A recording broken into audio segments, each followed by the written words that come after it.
Yes, guys, hello and welcome back to the Spurs-related YouTube channel. And today we've got a quick video, a quick debate opinion video to do with Tottenham's remaining fixtures of the Premier League 2023 calendar. And is it going to be a tough run? It does look like it with all these injuries and suspensions, but we're going to break it down of the potential 24 points we could get that are on offer. How many do we think we're going to get? And today, I'm joined alongside Andre Spurs-related all the way from Canada and new regular guest, co-host. It's the man, Sam Chipek from London area. So, guys, how are we doing? Andre, I'll start with you very quickly. Andre, you feeling a bit negative? Obviously, when you're on the channel for a video or two, are you feeling a little bit subdued about Tottenham and the two losses? Is it going to affect your predictions today, mate? Oh, yeah, definitely. I think that to an extent, I have mourned the fact that we were, the way we've lost these few games, but we knew that this would happen. We knew that we were just one or two injuries away from being back to same old Tottenham. But Yep. It's all about what we do as the season progresses. But November, December is going to be a long one. It's going to be a long one indeed. And Sam, it's already been a long November. As I can tell from your facial expressions, you're already looking a little bit fed up. But no, jokes aside, mate. I know, obviously, on our last video, you were saying about a West Ham loss to West Ham. How are you feeling, mate? Are you still feeling quite negative about this? Well, negative? What are you talking about? Eric Dyer, all you need to do is just give him a free kick and it will be like Russia all over again in the Euros at France. All you need is to just have, such a shame though, Richarlison's injured, the big, massive impact, game-changing player. Really missing out. I think we should also start Hugo Lloris in goal. Maybe play with a back five. Maybe we should also have, just recall, I don't know, we should have kept hold of Longley or have Emerson Royale as a wing back again. Oh no! Stop! You're putting awful thoughts into my head. But guys, if you are enjoying the content on the channel, I know I did a poll the other day on the community section to ask you guys what you wanted. A lot of you guys wanted podcasts and debates, so we're bringing you more of this. This video is going to be around 10-15 minutes, so hopefully you enjoy the short style videos as well. But please do comment and smash that like button. Let's see if we can get 30-40 likes this video. I think the last one got 25 or so. Let's see if we can get 30-40, and subscribe if you're new. We're close to 2.5k, pushing towards obviously 3k, then 5k. But enough of the waffle from me, as always, because I too tend to go off on one and waffle a little bit too much. We're going to get straight into things. First game, next game after the international break is Aston Villa at home. And I'm just going to do a quick fire one here, guys, around the room. Andre, all I want is one word: win, draw, loss. Go. We're going to draw. Sam. 10-0 Tottenham. I'm joking. Loss. Loss? Yeah. Okay. Why do you think we're going to lose? Our defense and Villa's threatening attack, they won't be able to hack it. Yeah. Okay. I'm a bit on the fence. So I'm gonna go a draw with Andre on this one. I could see like a score draw 2-2. I could see us going a goal down, then coming back, and then maybe losing a lead at the end like we did against Wolves, but obviously not losing. I could see a 2-2. But guys, let us know in the comments. I want you all to predict. So type it out in the comments, all the fixtures that we talk through till the end of 2023, and I want your predictions out of 24 points. At the end, we're all going to give ours. But then next, it's Manchester City away. By the way, Manchester City away. I'll kick things off. I'm going to be realistic. Although we are Manchester City's bogey team, I just cannot see us going to the Etihad with a back four potentially of Pedro Porro, Doji, Dyer, and who? Ash Phillips, or it could be anyone. It could be Davies. God knows what he's going to go for. But I'm going for a loss, and I think it would be a massive humbling. I think we went 2-0 up, if I remember rightly, last year, and then we 2-0 at half time. We're in Wonderland, and then we lost 4-2, I believe. I just think we're going to get absolutely smashed. I'm going to go to Sam first in this one. Well, I remember like in 2013-14 season, we lost 6-0 to them, and you look at our squad then and look at our squad now. I just think they're going to absolutely pummel us, and not Angie's fault. really, to be honest with you. I don't think he's going to know his best starting 11 ever because he can't pick a best starting 11. I think, it's obviously going to be a loss. I don't want to be too negative. Maybe a 3-0 or 3-1 City, I'd say. Yeah. I don't want a 6-0, but I wouldn't put it past them. Yeah. Andre? I think we're going to lose as well. I think two things will happen. It'll either be a close game where we're really keeping tabs on Holland, and it'll be a close game, or we're going to get absolutely destroyed because Dyer is going to keep not defending properly, losing his man, and Holland's just going to get through at least 4 or 5 times, just like Chelsea did. I am just trying to think, like, in that last 5 minutes against Wolves, the gaps that opened up between Davies, Dyer, Porro was just a nightmare. Can you imagine the gaps that open up when Haaland or a Grealish or a Bernardo Silva or an Alvarez or a Rodri or a De Bruyne, if he's fit, get round these players? I mean, it is crazy to think. They're going to have a field day. I think they will score 4 or 5 goals. I'm going to be brutally honest, guys. I'm not trying to make this a negative episode. I'm just being a bit realistic, and I'm trying to total up how many points we could potentially get before the new year, which is obviously a big point in the year. You know, you're nearly halfway through the year, pretty much halfway through the year at December. So I don't know, but we'll move on. We could try and keep it a bit more positive because I'm gonna keep it positive now because I'm gonna go with West Ham at home. We're gonna win that one. We're gonna win that one 3-1. Sam, I know you said on the podcast the other day you think we'll lose to West Ham. Are you changing your mind or are you sticking with it? Well, I'm torn between a draw and a loss. If the clip was played at the full context. No, the problem is that every time we play West Ham, they're just a complete different side against pretty much every single other team they play against. I mean, they had a very tight but entertaining win against Forest. 3-2. I think, when you got players like Benrahma on the wing and then you've got someone like Paqueta, I try not to be bothered about playing West Ham, but the problem is on the day I am going to be bothered and I can't really deny that. I think to my better wishes of optimism, I'm going to go for a draw because I'd like to think our attack might show up for this game. But again, just like against Wolves, they didn't really. I'll go for a draw. I just want to put a bit of optimism there, and that might be the only bit you'll get from me today. Sam, that was about as optimistic as a dark, cloudy day. It was very negative, mate. I've got to be honest with you. This is like a traffic light, this panel on the left. You got green at the top, Andre, like a bubbly sort of green light go from Canada. You got me on the sort of fence, but a bit creeping in a bit negative at times. And then you just got Sam that's come on with this just pessimistic energy. Energy is just... We'll see at the end of this run. We'll see who's right. Jokes aside, Andre, what are you going for? Are you going for a win on this one? Oh, absolutely not. This is going to be a draw. I think what Sam said is exactly correct. They have some good players on the top. They've got a decent midfield. And I think that our defense is going to be the issue every time. It's not going to be that we can't score, although it is difficult because in an Ange system, you need that central attacking midfielder, and he's currently injured for a while. So someone else needs to pass it over to Son. But I do think that we're going to get outscored almost every time. And I think that we're going to scrape a draw here. And that's all I have to say. Well, I think I've just moved you to the amber light.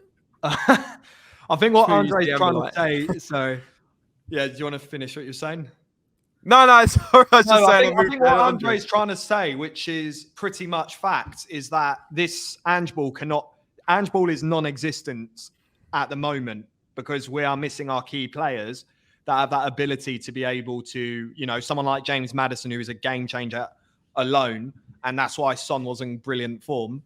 And then we've got Van de Ven, who's able to pass around under pressure, something that Davis and Dyer both cannot do, considering Dyer's an old-fashioned styled centre-back who just hoofs it out. And we have conceded so many times before from just those sorts of moments. So as long as we do not have our key players, then this is why I'm super negative, we're getting the taste of what we got from last season when we just kept losing week in, week out, and ended up witnessing 2 managers getting sacked in the space of 2-3 weeks. So that's why I'm negative for all the viewers out there, in case anyone comments saying lighten up. Well, I can't.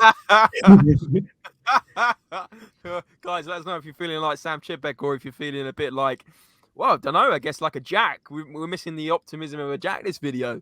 God, I'm going to title it something like Dark Gloomy Days Ahead for Tottenham. But let's move on. Let's try and think more positively. Oh, wait. It's Newcastle. Newcastle at home on the 8th of December, I believe. So only in a couple of weeks' time. Oh, my birthday. After we play birthday Villa present for me City and West coming Ham. up. I think it's on the Sunday, Sunday the 8th. Is that right? But anyway, yeah, obviously the return of Kieran Trippier once again.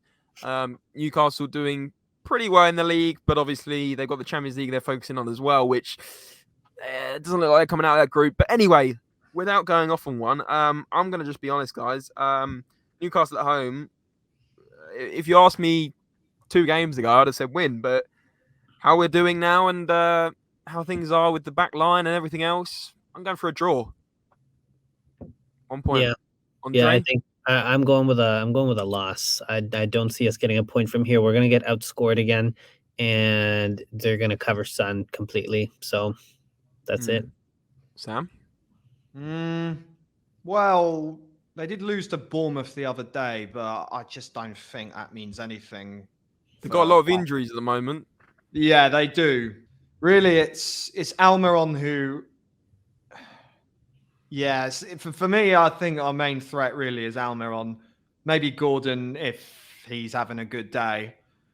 So not Alexander Isak or anyone like that? No, he's a threat too. I thought you were going to say no. I was They got some good players, Sam. You don't need to go through that 11. They got some good players, mate. No, I'm looking at their starting 11. That's the problem. And then just assuming, they're going to use that starting 11, which is a very naive way to look at it. Screw this waffle. We're losing this. Done. Move on. Oh, man. This is going worse. Guys, I hope you are enjoying this video. But at the end of the day, we're only going to speak the truth on here on how we're feeling. But guys, we want to know how you're feeling as well. So put in the comments out of those 4 games, how many you would get on how many Tottenham would get for those. 5th game out of the 8 before the new year is Nottingham Forest away. So if this was at home, I would be going 3 points, but away, I'm still going 3 points, boys. I'm still going 3 points. This is going to be a win, but they're not to be underestimated. They just got a good result. At home, I believe it was against Newcastle, wasn't it? Or Villa, I think it was. Villa, 2-0. Yes, that's it, Villa. I knew it was one of those teams that sort of on the brink of sort of top 4 breaking. Saying that Newcastle did last year, but yeah, win for me. Just 2-1. I think they're gonna draw. I think that win that they had against Aston Villa was very much down to poor positioning from the defenders, and I think that is all we are. We're all like at the moment. Obviously, Romero's not the case, but when you have Dyer as your backup, when Romero goes up and tries to tackle someone, that's what's going to happen. You're going to have Dyer in the wrong position, ball watching, while Emerson is probably playing everyone on side, and then it's over. So I think we're going to get a draw. Sam? Yeah, it's a draw for me. I think the fact that we're playing away as well is going to be a factor that goes in Forest's favour. And also when we just look at that game against Villa, the way Forest played and the quality of their goals as well, may I add, I think we should be worried and definitely shouldn't underestimate this side, because I think Forest would mean business, especially at home. Okay. Wow. I hope you guys are keeping tally of your points out of 24, by the way. Next, we have Everton at home. I would say it's one of the, I don't want to say easier, but maybe one of the less harsh fixtures out of the 8. I'm just going to be easy here. Easy win, I think. Everton, honestly, they don't seem a threat at the moment. I think they do get a couple good results recently, but come on, guys. Everton have been on the brink of relegation for the last 2-3 seasons. I can see us winning. I think we might get a draw again. I think we should not underestimate any team when it comes to having the missing players that we do and having Davies and Dyer back. So I'm gonna go with a draw just to be safe here because I don't think we're gonna. I think winning is being very positive. Don't forget, Everton is not in. They're mid-table right now. They're not in the relegation zone at all. So, Yeah, but something to think about in that midfield with Doucouré. And I know you've bantered me before over Calvert-Lewin, but he with trap defenders, he's something. he's a baller. Someone make a clip of that of Andre's Andre's throwback to saying he's a baller. Absolutely unbelievable comment there. But Sam, win, draw, loss. You can put Andre on red and you can put me on amber. I think we'll win, but only just about. I think it's just going to be a very scrappy 1-0 win. But again, judging by their side, again, their performance against Palace, you can't underestimate this side. Okay. Next one. We've got Brighton, second to last one. And that is actually away. And we've actually had good results against Brighton in the last few years. We've actually beaten them on their home turf a couple of times, and they've actually beaten us on our turf a couple of times. So it's a bit of a weird one. But Brighton away, the way they are, they're just getting better and better. But they have got the Europa League, which is catching up with them and affecting some of their Premier League results. So a 1-1 draw against Fulham recently, and actually, not getting the best results in the league, but still up there in the league. I'm going for a draw. I'm gonna go with a loss. Brighton has been pretty good for the last two years, and honestly, I think that if certain players come to play against Tottenham, we will lose. They're just gonna find the right spots. They're gonna find the gaps. I'm telling you, every single game, you just have to think about the fact that we have Dyer and Davies at the back, and the positioning will not be good. Okay, Sam, win, draw, loss. With the amount of games that's coming, you're sure you will be sure for definite that there's going to be mistakes, a lot from Dyer and Davies particularly, and Brighton will do their homework on us. And at this point, I'd say it's also a loss at the Amex. Oh, this is unbelievable. Bournemouth at home, which is on New Year's Eve, I believe. I'm going for a win. I'm also going for a win because it's at home. Are you sure? Are you sure? Yeah. That's the one time I'm going to actually say I think we will manage a win out of that. I think since it's right around the new year. Mm-hmm. Sam? We'll put the extra pressure. Well, we can definitely end this video on a positive. That's a full house of win predictions against Bournemouth. Not agree on something in the end. Okay, so I make my total of out of 24, 15 out of 24, which isn't disastrous, but you guys are a lot less than me. I believe Sam's is about 9 points out of 24 there, if you worked it out. And Andre's, yours was around, is it 11? 7. 7. 4 draws, 1 win, and yeah. Well, there'll be a screen to show our tally points, so everyone have a look at these tallies and let us know in the comments below. Is James being over optimistic, or is Andre and I being too negative? Let us know. I've been very negative recently, but 15 out of 24 I would take in a heartbeat. But guys, let us know in the comments below. Smash a like and let us know out of 24 the results you are predicting for those. Make sure you subscribe if you're new. And as always, guys, remember, come on, you Spurs. Come on. Be a bit more positive, lads.